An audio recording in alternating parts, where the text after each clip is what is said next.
E aí, pessoal, tudo bem? Aqui quem fala é o professor Fernando. Nós vamos seguir com mais uma aula do nosso curso de Algoritmos e Técnicas de Programação em C++. E hoje nós vamos resolver mais um exercício que utiliza o conceito de estruturas de repetição. O exercício é esse. Faça um programa em C++ que solicite ao usuário que digite uma palavra. O programa então exibirá na tela o contrário da palavra digitada.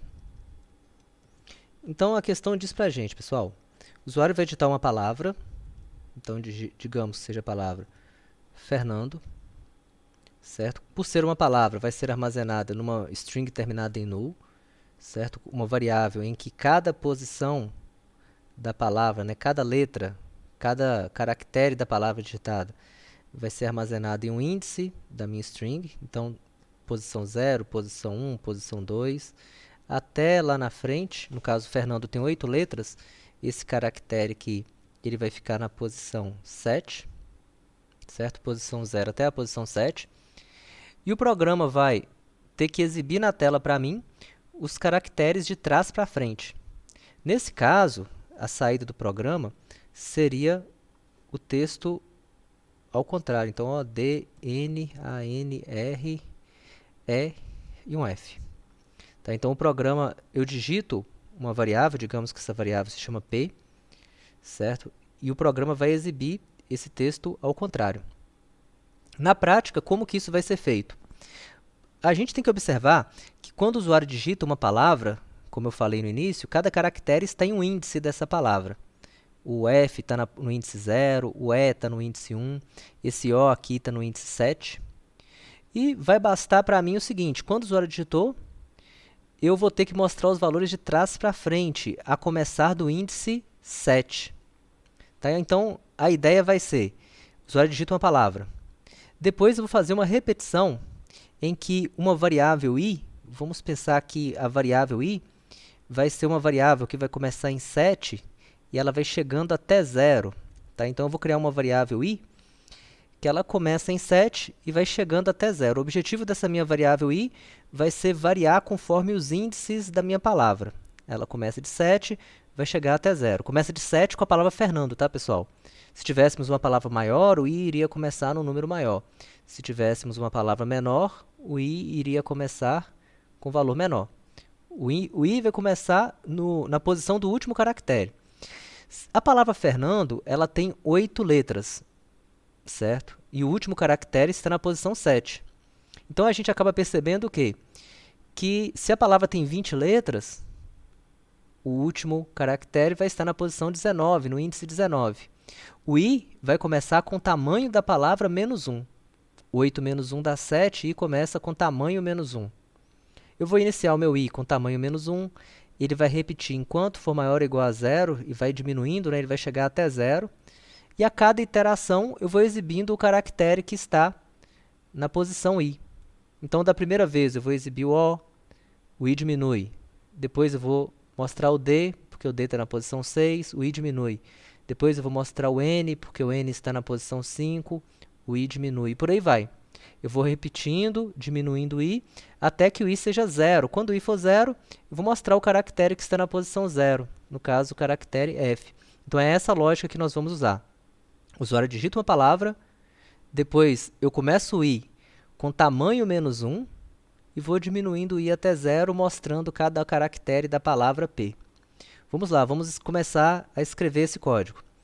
Vou começar criando uma variável para armazenar a palavra, tá, pessoal? Char P de tamanho 50. Assim eu posso armazenar uma palavra grande, de até 49 caracteres válidos. E aí eu vou fazer o seguinte, o usuário vai digitar essa palavra, eu vou colocar cin p, e eu vou fazer agora uma repetição. Fazer uma repetição assim, for int i recebe 0, não, tem que receber o tamanho de p menos 1, certo? Então, eu vou criar aqui em cima uma variável, o i recebendo o tamanho de p menos 1. Para pegar o tamanho, eu tenho que incluir uma biblioteca. Então, eu vou fazer include string.h. Essa biblioteca vai me permitir usar a função que pega o tamanho da palavra, no caso, a função strlen. Então, eu estou falando i recebe o tamanho de p menos 1. Essa é a inicialização. O i começa com o tamanho da palavra menos 1. No caso da palavra Fernando, o i começaria com o valor 7. No caso da palavra Ana, o i começaria com o valor 2. Tá? O tamanho da palavra menos 1. A condição vai ser enquanto i for maior ou igual a 0. E aqui dentro eu vou fazer um i menos menos. Pronto, feito isso, basta eu exibir na tela quem? Basta eu exibir na tela a minha palavra na posição i. E só isso. Vamos testar, gente? Ó, vamos testar e vamos recapitular aqui como que isso funcionou. Então vamos lá. Suponha que eu digitei a palavra Fernando. Vou dar um Enter. O programa exibiu na tela a palavra Fernando ao contrário. E aí, como que isso foi feito, né? Vamos relembrar aqui. Vamos criar uma variável p, está com tamanho de tamanho 50, o usuário digita a variável p. Vamos supor que o usuário digitou a palavra Ana, assim. A palavra ela, palavra pequena também, ela. A palavra ela, né, foi armazenada na variável p. E aí, a minha repetição começa. A variável i começa com o tamanho de p menos 1. Ou seja, a minha variável i, ela começou com o valor 2. Vou colocar o valor 2 aqui. E o algoritmo vem cá e pergunta, 2 é maior ou igual a 0? É, 2 é maior ou igual a 0. O programa vai exibir na tela quem? P na posição i. Quem que é P na posição 2, pessoal? Aqui, ó, posição 0, posição 1, posição 2. P na posição 2 é a letra A. Então, o programa vai exibir A na tela. Observe, tem o i menos menos, a variável i diminui. O programa verifica se o i ainda é maior ou igual a 0. Ele ainda é maior ou igual a 0, porque ele é 1, né? E o programa vai exibir na tela P na posição i. P na posição 1, P na posição i é a letra L. O programa exibe o L na tela. I menos menos, o i diminui de valor.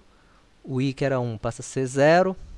O programa verifica que se o i ainda é maior ou igual a 0, porque ele está com o valor 0, né? E o programa vai exibir na tela quem? P na posição i. Quem é P na posição i? P na posição 0 é a letra E. Então, o programa vai exibir a letra E na tela. Ele faz o i menos menos, a variável i, que era 0, passa a ser menos 1. O programa vem aqui e verifica. Menos 1 é maior ou igual a 0? Não. A repetição parou por aqui, o programa finaliza e o programa exibiu na tela a palavra ao contrário. Então, foi assim que foi nessa dinâmica, né, que o algoritmo funcionou. Testando mais uma vez aqui, com a palavra ela. Vamos lá, ele mostrou realmente o contrário, tudo funcionando. Há outras formas, pessoal, da gente conseguir resolver essa questão. Da forma como a gente fez, a gente leu a palavra e percorreu a palavra de trás para frente, exibindo cada caractere na tela. Há uma outra alternativa, e nós vamos fazer usando essa outra alternativa, que seria eu inverter a palavra jogando o seu conteúdo em uma outra variável. Desse jeito aqui que a gente já fez, já está ok. Agora eu vou mostrar uma outra forma da gente resolver a questão. Vamos pensar. O usuário digitou o valor de P. P, então, tem o valor da palavra, né? A palavra digitada pelo usuário está guardada na variável P. Agora, meu objetivo vai ser, ao invés de sair mostrando caractere a caractere, eu vou pegar essa minha variável P, inverter e jogar numa outra variável. Digamos que seja uma variável C, que representa o contrário. Então, eu vou fazer assim, ó. Eu vou criar aqui uma variável C, que também tem tamanho 50. E meu objetivo agora é, após o usuário digitar P, eu vou pegar cada caractere de P e vou jogar em C. Nós vamos usar a seguinte estratégia. Vamos pensar aqui. Se P tem a palavra Fernando, então suponha que essa aqui seja a variável P, eu vou criar uma variável C para armazenar o contrário, e meu objetivo vai ter aquela mesma ideia, pessoal, do i começando no tamanho menos 1, então aquela ideia, né, o i começa aqui, ó. O i começa na posição 7, vai diminuindo até 0, teremos a mesma ideia. Só que agora nós vamos ter uma ideia aqui um pouquinho diferente, assim, vamos complementar ela da seguinte forma. Eu vou ter também uma variável j, porque ela começa com 0 e ela vai aumentando. Então, olha a diferença. O I começa com 7 e vai diminuindo até 0. O J começa com 0 e vai aumentando aqui. E aí, a cada iteração, eu vou fazer o seguinte. Eu vou pegar o meu P na posição I e vou atribuir ao C na posição J. Dessa forma, na primeira vez, eu vou pegar a letra O que está lá em cima, fazer uma cópia dela e trazer para cá. Aí, o que vai acontecer? O I diminui, o I passa a estar aqui, o J aumenta, o J passa a ser 1, o J aumenta. E aí eu vou pegar, da mesma forma, o meu P na posição I, eu vou jogar dentro do C na posição J. Dessa forma, eu pego a letra D que está lá em cima e guardo ela aqui. O meu I diminui, o meu J aumenta, eu faço a atribuição, falo que o C na posição J recebe o P na posição I, e aí aquela letra N que estava lá em cima, eu faço uma cópia dela aqui para baixo. E aí o processo vai se repetindo, pessoal, até que eu tenha colocado, então aqui, ó, vou terminar de copiar a palavra, né? Assim, até que eu tenha colocado feito uma cópia, né, de P em F, só que ao contrário. Vai chegar um ponto aqui no final, olhem aqui, vai chegar um ponto aqui no final que o I vai passar a ser menos 1. Tá? Ele começou sendo 7, passa a ser 6, 5, 4, 0, passa a ser menos 1. E vai ter um ponto aqui na frente, ó, que o J, que era 7, vai passar a ser 8. Nesse momento, a repetição para. Não é? Porque a condição aqui, né, é enquanto que o I seja maior ou igual a 0, o I chega até 0. Na hora que o I é menos 1, a repetição para. Tá? E aí, o que nós vamos fazer? No momento em que o J tiver em 8 aqui na frente, eu não vou esquecer de colocar o barra 0, não. Eu venho aqui e coloco um barra 0 aqui para fechar a minha string C. Então, observe, uma outra forma de fazer em que eu estou invertendo a variável P, jogando o conteúdo invertido na variável C. Vamos lá, vamos escrever esse código. Então, assim, ó, o que eu tinha falado, eu vou apagar essa linha do cout e vou aproveitar esse for aqui que eu já tinha. Esse for faz o I começar do tamanho menos 1 e chegando até 0. Ok, esse aqui a gente quer, vamos deixar isso. Agora nós vamos criar aqui em cima aquela variável que eu falei, a variável j. E o j, como eu tinha falado, ele está começando de 0. Certo? A ideia do I é que ele comece na variável P e vá diminuindo. A ideia do J é que ele comece no 0 e vá aumentando. Então, eu vou fazer assim, ó. Aqui dentro eu vou falar que a minha variável C na posição J vai receber o P na posição I.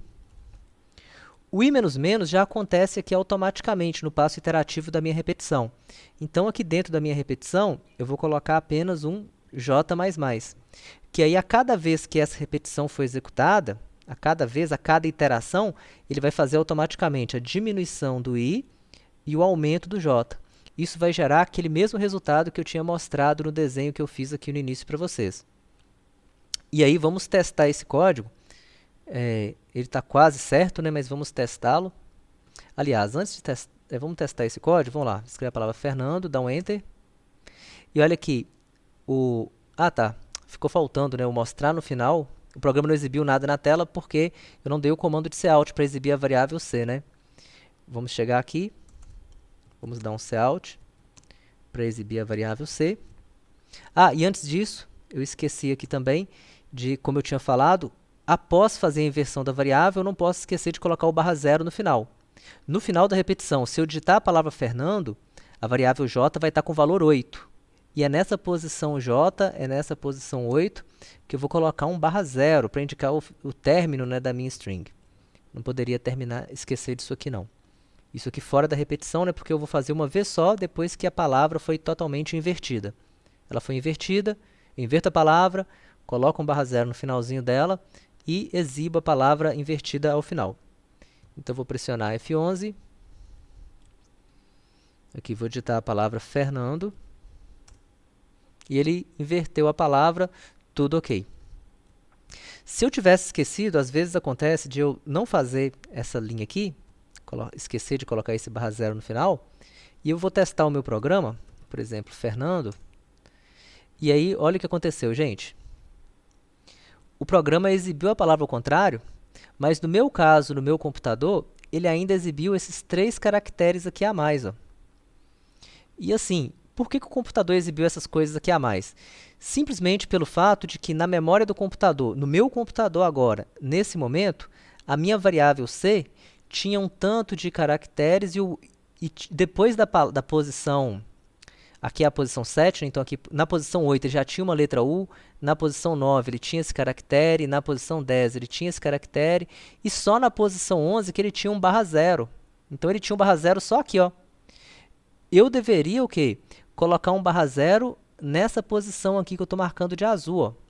Para quando eu dar um cout na variável, o programa não sair exibindo essas coisas aleatórias aqui para frente. Então, para isso que serve esse /0 que a gente coloca no final da string. Tá? Quando eu coloco C na posição J recebe /0, é para indicar que naquele momento termina a minha string e o programa vai entender que o texto, né, finalizou por ali. Pode acontecer, pessoal, se vocês estiverem fazendo esse exemplo aí no computador de vocês, poderia acontecer do programa inverter o texto corretamente. Isso significa que o seu código está certo? Não. Significa que você deu sorte de a sua string C já ter um /0 aqui que finalizou a string para você no momento certo. Ou poderia acontecer de nos computadores de vocês mostrarem mais caracteres aqui para frente, um tanto de caracteres, e eu não sei, não posso dizer quantos caracteres ele vai mostrar depois da palavra, porque isso depende de computador por computador, depende do que estava na memória do seu computador no momento que o programa estava sendo executado. Vamos lá, finalizamos. O nosso objetivo, então, nós atendemos o objetivo com sucesso, a gente conseguiu resolver a questão. A gente viu de 2 formas, a gente viu como que a gente percorre a string de trás para frente, e a gente viu como que a gente percorre a string pegando o conteúdo dela e jogando numa outra string. E vimos ainda um detalhe que a gente tem que tomar, né, um cuidado que a gente deve tomar, que é colocar o /0 no final, né, da string que a gente está construindo, para não ter aquele problema dela ter a terminação marcada errada. O /0 ele indica o término da string, a gente tem que tomar cuidado de terminá-la corretamente. Ok, pessoal? Então, agradeço a atenção de vocês e até a próxima aula. Lá nós vamos resolver mais um exercício.